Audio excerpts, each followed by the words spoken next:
When Dwayne Wade spoke publicly about Shedeur Sanders, it didn't land like a casual compliment. It landed like a flare in the sky.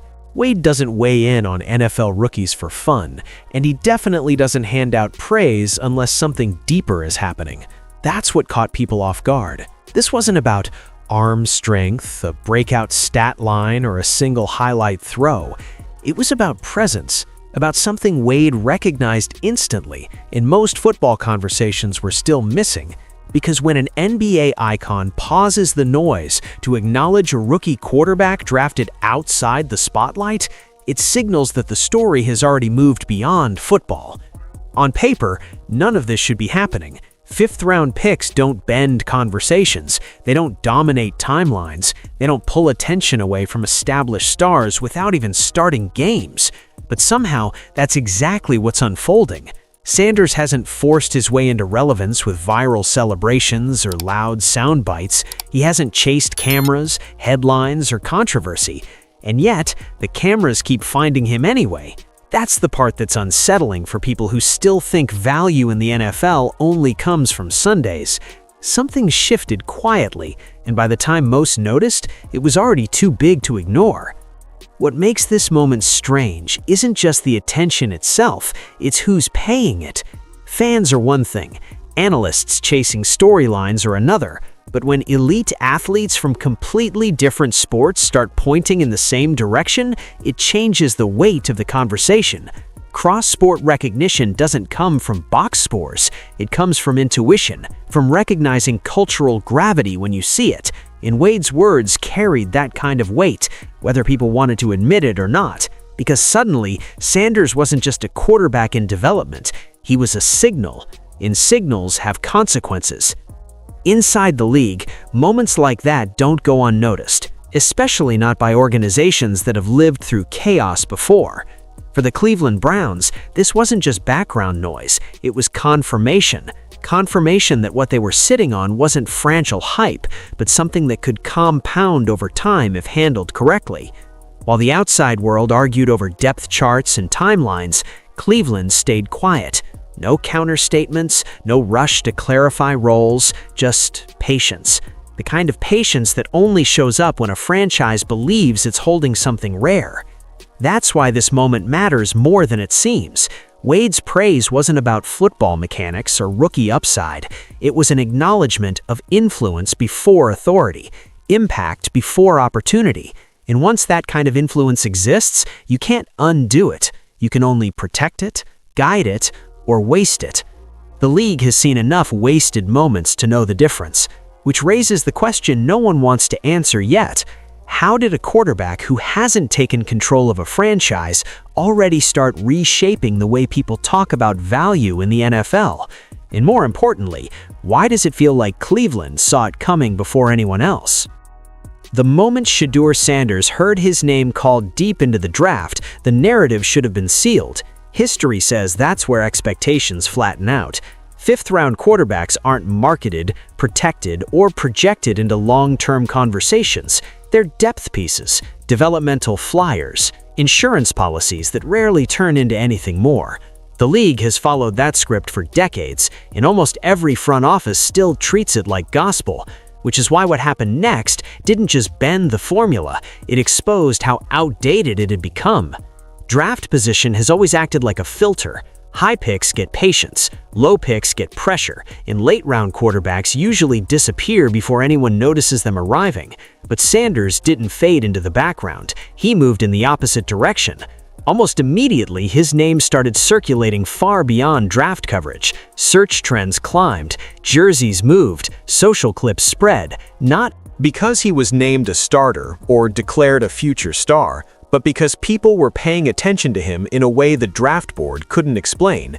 That disconnect between slot and visibility made evaluators uncomfortable because it challenged one of the league's most basic assumptions, that draft capital equals relevance. What makes this shift harder to ignore is how little effort Sanders put into forcing it. There was no manufactured persona, no viral stunt to announce his arrival. He didn't try to rewrite the story he was handed on draft night. Instead, he let the attention accumulate naturally, almost passively.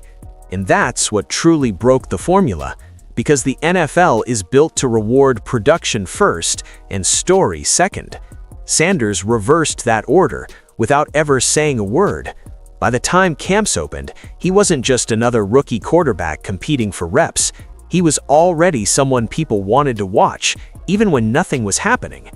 Inside organizations, moments like that trigger uncomfortable conversations, not public ones, but internal recalculations.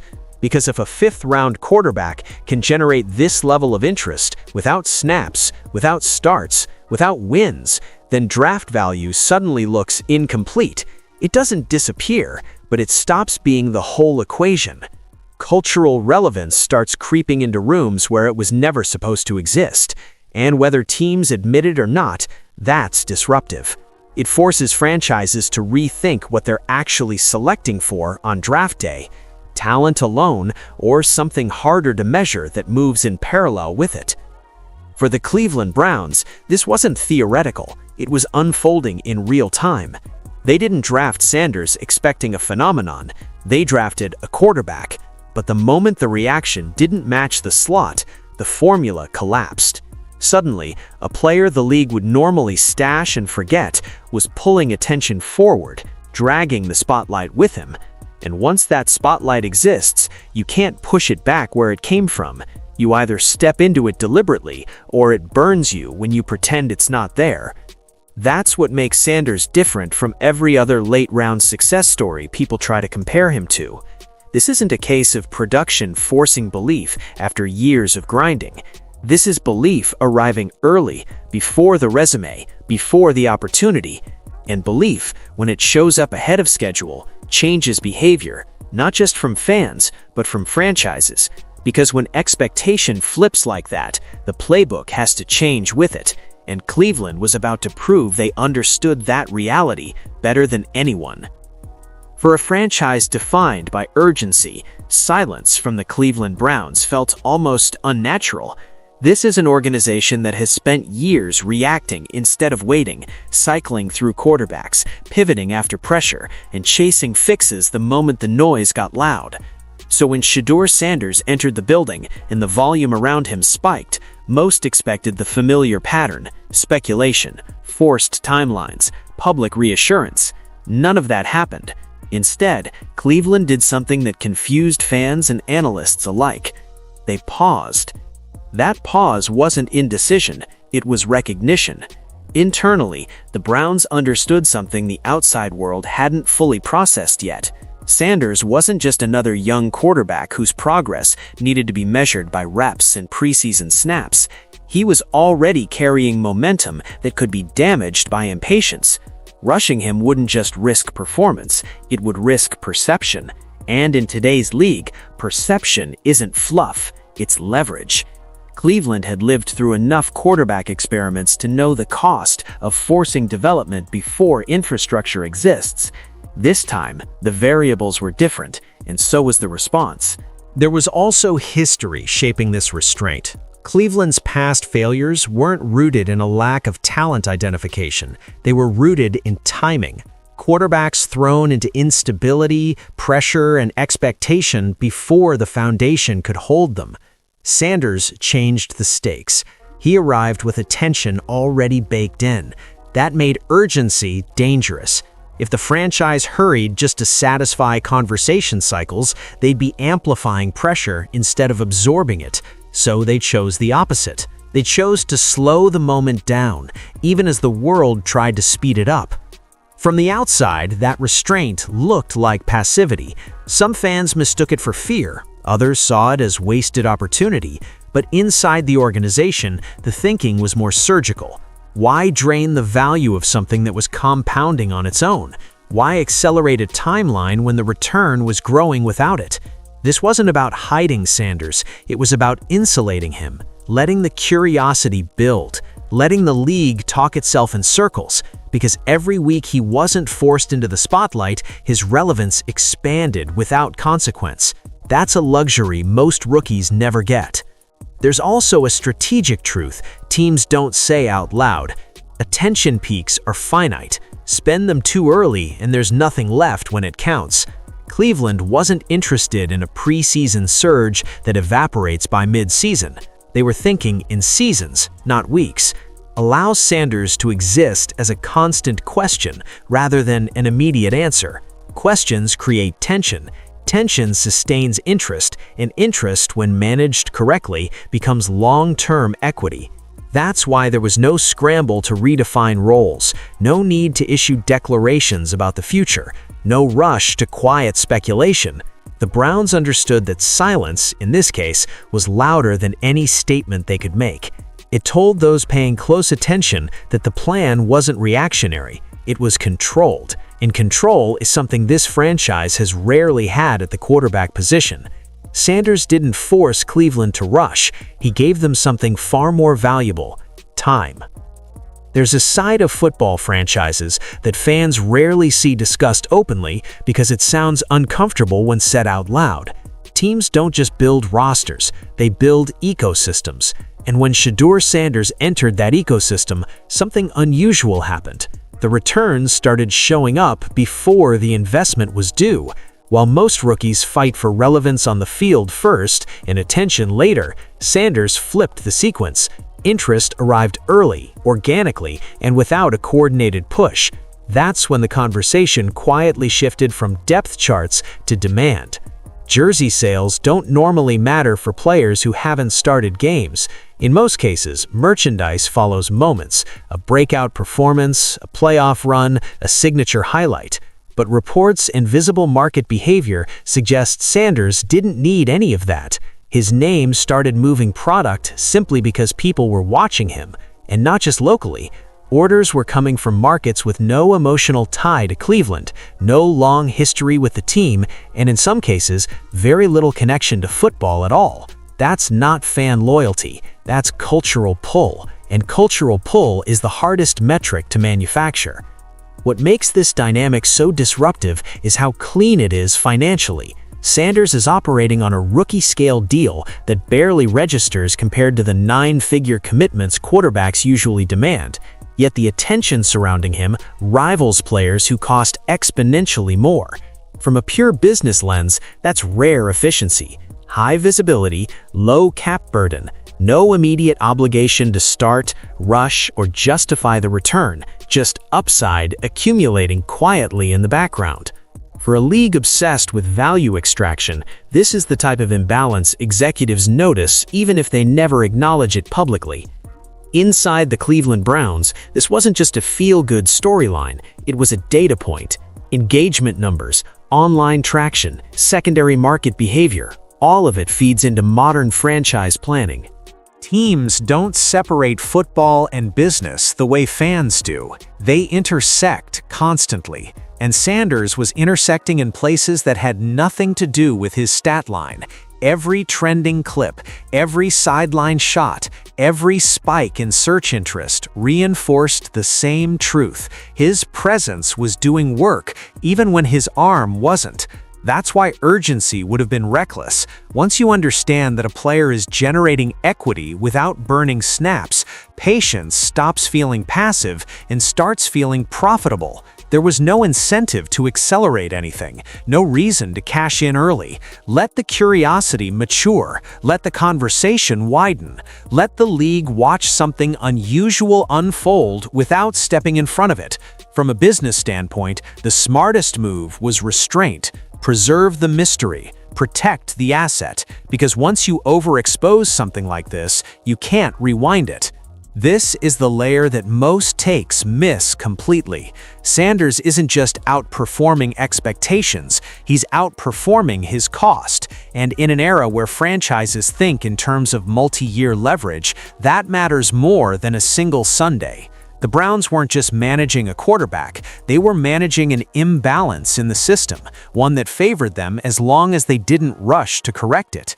And that kind of patience doesn't come from luck, it comes from recognizing when the real win isn't on the field yet. What makes Shedeur Sanders impossible to ignore isn't what he's doing on Sundays, it's how visible he is without doing much at all.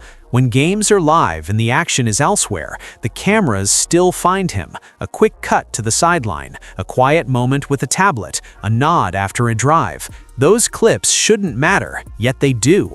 They spread faster than some touchdown highlights, not because of what happens in them, but because people are searching for him even when there's no reason to. This isn't normal behavior for a rookie quarterback drafted outside the spotlight.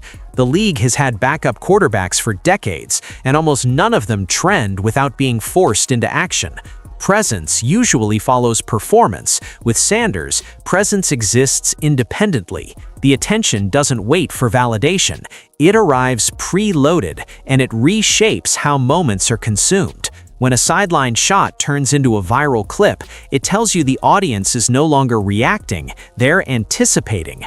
That distinction matters. Being the most productive quarterback gets you respect. Being the most watched gets you power. The NFL understands this better than it lets on. Viewership, engagement, and shareability don't always align with standings. They align with curiosity. And Sanders has become a focal point of curiosity in a way few players manage at any stage of their careers. His moments don't need context. They get clipped, shared, and debated because people want to read meaning into them, and meaning is the currency of relevance. What's striking is how little he seems to feed it. There's no performative energy, no exaggerated reactions designed for cameras. He doesn't play to the lens, but the lens keeps coming back. That restraint amplifies the intrigue instead of killing it. When someone has attention and doesn't chase it, the attention grows heavier. Fans project, analysts speculate. The narrative builds itself without assistance. That's how figures move from being talked about to being interpreted. For the Cleveland Browns, this dynamic was another reason not to force anything. Sanders was already shaping the rhythm of conversation without stepping into the role everyone wanted to see him in. Pushing him onto the field too early wouldn't increase that impact, it would compress it. Letting his presence breathe kept the tension alive. It allowed each appearance, no matter how small, to feel loaded with significance. This is where traditional evaluation breaks down. You can't chart this on a stat sheet. You can't coach it into existence. Presence like this isn't about dominance, it's about gravity. And gravity doesn't need motion to be felt. Sanders became a fixed point in the Browns' universe long before he became a starter. Every time the camera cut to him, it reminded people that something was waiting. Not rushing that moment wasn't caution, it was understanding. When Dwayne Wade spoke on Shedeur Sanders, it didn't carry the tone of fandom. It sounded like recognition. Athletes at Wade's level don't casually attach their names to rising players unless they see something familiar, something they've lived themselves. Cross-sport validation isn't about clout chasing or headline grabbing. It's about identifying presence, control, and gravity before the rest of the world can put words to it. That's why Wade's praise landed differently. It wasn't loud, but it was precise. This kind of acknowledgement moves faster behind the scenes than it does in public conversation. When elite athletes from outside football take notice, it signals that the appeal isn't limited to one audience or one rule book. Sanders wasn't just resonating with Browns fans or NFL analysts. He was reaching people who understand pressure, spotlight, and long-term relevance at the highest level. That matters because influence multiplies when it crosses borders, not geographic ones, but cultural ones. Basketball, football, lifestyle media, business branding, these worlds don't overlap accidentally. What made Wade's words even more impactful was what they weren't. There was no exaggeration, no viral quote crafted for engagement, just acknowledgement of composure, presence, and how Sanders carries himself within attention. That subtlety is what elevated it. Anyone can hype talent. Very few people affirm readiness, especially someone whose career was defined by navigating expectations, legacy, and scrutiny without losing control of the narrative. When Wade spoke, it felt less like commentary and more like a quiet signal to people paying attention. This one's different. For the Cleveland Browns, that kind of recognition adds another layer of insulation. It reframes Sanders not as a local story or an internal project, but as a figure with broader cultural relevance. That changes how teams think about exposure and timing, because once a player is validated across sports, the audience expands beyond traditional football cycles. Suddenly, you're not just managing development, you're managing reach, and reach, if mishandled, can exhaust itself fast. Cross-sport respect also reshapes the stakes. It attracts attention from brands, sponsors, and platforms that don't normally invest energy into undeveloped players. They start watching, studying, waiting. And that waiting becomes pressure if you rush to satisfy it. Cleveland understood that. They didn't respond to Wade's comments with amplification. They didn't lean into the moment publicly. They let it pass, knowing that moments like that have more value when they're allowed to echo rather than be replayed. That's the inflection point. When recognition starts coming from places that don't owe you attention, it changes how carefully you have to move. Sanders wasn't being elevated by one sport anymore. He was being acknowledged by the culture surrounding sport. And once that happens, the conversation stops being about potential alone. It becomes about stewardship, about whether the people in charge understand what they're holding. And Wade's words made one thing clear. Someone with nothing to gain saw something worth pointing out. In most situations, having a high-profile starting quarterback blocks opportunity. In Cleveland, it's doing the opposite. Deshaun Watson has become the perfect shield for Shedeur Sanders, not by design at first, but by circumstance. Watson's contract, history, and expectations place him squarely in the line of fire every single week. That weight doesn't disappear just because another quarterback exists on the roster. It concentrates, and that concentration pulls pressure away from the one player the Browns actually need to protect right now. This isn't a normal quarterback room dynamic. Typically, when a young quarterback draws attention, the veteran starter feels the heat immediately. Controversy brews, questions leak, media angles harden. None of that has stuck here. Watson absorbs the scrutiny because he's expected to. Every performance is dissected. Every mistake is magnified. That makes him the focal point of evaluation, whether he wants to be or not. And in that shadow, Sanders is allowed to exist without urgency.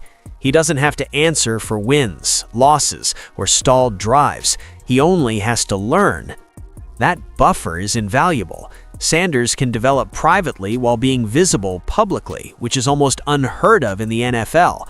Most rookies either hide on the bench or get exposed under center. Sanders occupies a rare middle space, known, discussed, and watched, but not blamed. Fans speculate without demanding. Analysts debate without verdicts. That environment is only possible because Watson is there to take the collision, and Cleveland understands how rare that setup is. From a strategic standpoint, this arrangement buys time without freezing momentum. The attention around Sanders doesn't cool off just because he isn't starting. In fact, it intensifies. The mystery holds. Every week Watson starts, the question of when grows louder, but it never becomes, why not now? That distinction matters. It keeps the conversation speculative instead of confrontational, and speculation fuels curiosity far better than forced outcomes ever could. For the Cleveland Browns, this dynamic allows precision. They don't have to rush Sanders into uncomfortable situations to justify belief in him. They don't have to manage quarterback controversy because the hierarchy is clear. Watson is the present, Sanders is the future. That clarity, even when unspoken, stabilizes everything around it, and stability has been one of Cleveland's rarest resources at the position. What makes this shield even more effective is that it doesn't feel manufactured. Watson isn't resisting it, and Sanders isn't pushing against it. There's no visible tension, no public posturing, just separation of timelines. While Watson handles the immediate grind, Sanders accumulates knowledge, chemistry, and composure behind the scenes. When his moment eventually comes, it won't feel like a rescue or a gamble. It'll feel like a transition that's been waiting its turn. In a league where young quarterbacks are often thrown into chaos and expected to swim instantly, Cleveland stumbled into something different. A buffer that protects growth without stalling relevance. A shield that absorbs pressure without blocking momentum. And because of Watson's presence, Sanders can arrive on his own terms. Not rushed, not forced, just ready. If there were doubts about how the Browns truly viewed Shedeur Sanders, they would have shown up in behavior long before they showed up in words. And that's where Kevin Stefanski becomes the clearest signal of all. Coaches who are unsure talk more, they over-explain, they react to every rumor and every spike in speculation. Stefanski has done none of that. His calm has been almost defiant, not because he's avoiding the conversation, but because he doesn't feel pressured by it. There have been no dramatic shifts in messaging, no contradictory answers from week to week, no subtle distancing when Sanders' name comes up. Instead, there's been consistency, and in the NFL, consistency is rarely accidental. Stefanski doesn't need to hype Sanders to validate him, and he doesn't need to downplay him to protect the starter. The structure has remained steady. That stability tells you more than any public endorsement ever could. It suggests confidence not just in the player, but in the plan surrounding him. What's telling is what Stefanski hasn't done. He hasn't fast-tracked Sanders to manufacture excitement. He hasn't fed the noise by hinting at competition. He hasn't dangled timelines to keep attention looping back to himself. Those are the moves of a coach trying to manage perception. Stefanski is managing reality. He understands that hype without scaffolding collapses quickly, and he has no interest in building something that can't hold weight. By resisting the urge to capitalize loudly, he's confirming quietly that Sanders is viewed as more than a temporary storyline. This approach also shields Sanders from a dangerous phase most young quarterbacks never escape: the premature evaluation window. The stretch where a player is judged before the environment around them is ready to support success. Stefanski's restraint delays that window intentionally. Sanders continues to get meaningful development without being assigned outcomes he can't control yet. That's not avoidance, it's preparation. And preparation only matters if you believe the moment is coming. For the Cleveland Browns, this kind of coaching posture represents a philosophical shift. Instead of reacting to outside pressure, the organization is allowing its internal confidence to dictate pace. Stefanski's body language, lineup decisions, and consistency all point in the same direction. He's not worried about missing a wave. He's building something meant to last longer than one. You can always tell when a coach believes in a quarterback's long-term future because he doesn't feel the need to sell it. He lets alignment do the talking. And every quiet week that passes without overreaction reinforces the same message. When Sanders' time comes, it won't be announced like a gamble. It'll feel like a continuation. And that's the strongest confirmation a coach can give without ever saying a word.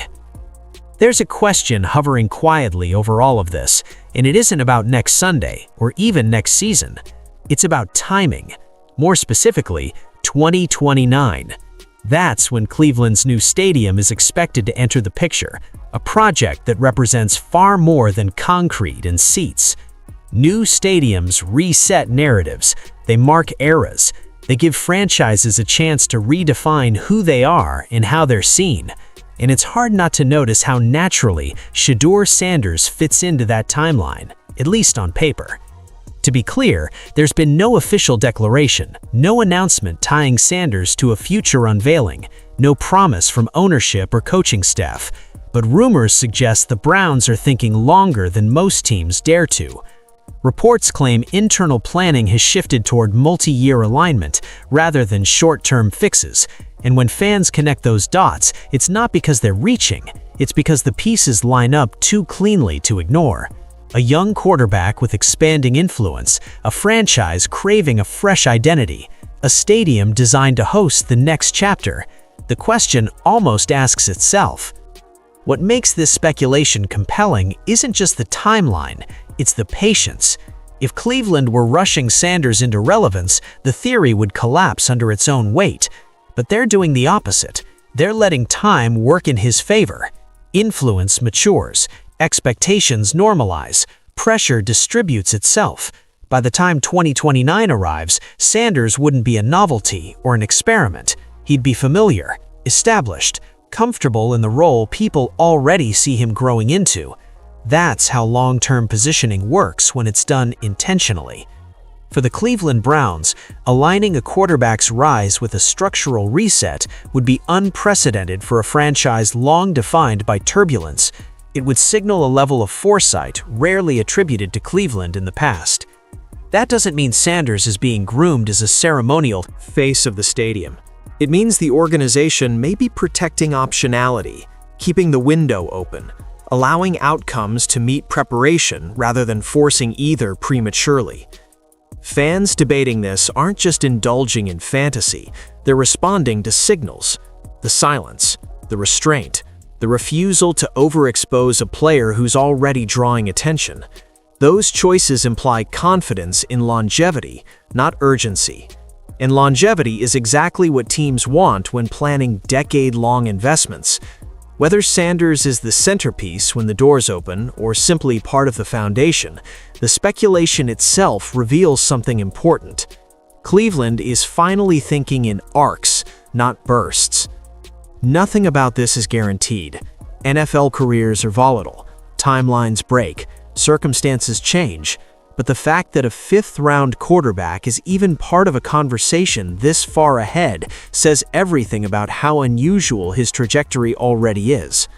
The 2029 question isn't a prediction, it's a measure of belief, and the Browns' behavior suggests they believe the story they're holding doesn't need to be rushed, it just needs time to catch up to what everyone else is starting to see.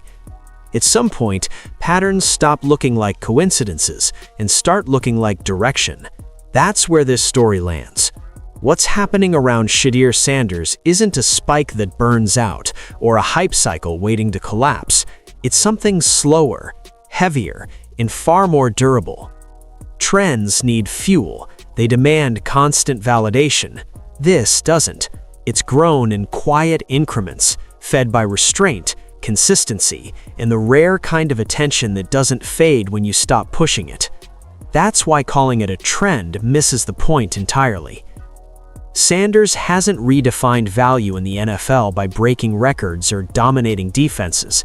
He's done it by existing differently within the system, by showing that influence can arrive before authority, that presence can matter as much as production, and that patience, when deployed deliberately, can multiply impact instead of limiting it. The Browns recognized that early, not with press releases or bold announcements, but with silence, with alignment, with an understanding that some moments are worth protecting rather than monetizing right away. For the Cleveland Browns, this represents a quiet evolution. A franchise once defined by reaction has learned the power of restraint. They didn't feed the noise, they let it orbit. They didn't force a story, they allowed one to mature. And in doing so, they positioned themselves ahead of a league that's still catching up to the idea that cultural gravity is a form of capital, one that compounds when you don't rush to spend it. What makes this shift more significant is how transferable it is. Other teams will notice. They always do, just later. They'll study this stretch and ask how a late-round quarterback reshaped conversation without starting games, how patience outperformed urgency, and how influence quietly rewrote expectations. And when they try to replicate it, they'll discover the hardest truth of all. You can't manufacture authenticity. You can only recognize it and decide whether you're patient enough to let it work. Sanders didn't announce his arrival. He didn't demand belief. He didn't rush his moment. He let behavior, composure, and consistency speak for him, while the league watched and recalibrated. That's why this story feels different, not louder, deeper. It suggests that the future of the NFL won't be shaped only by who wins on Sundays, but by who understands how attention, timing, and trust intersect over years.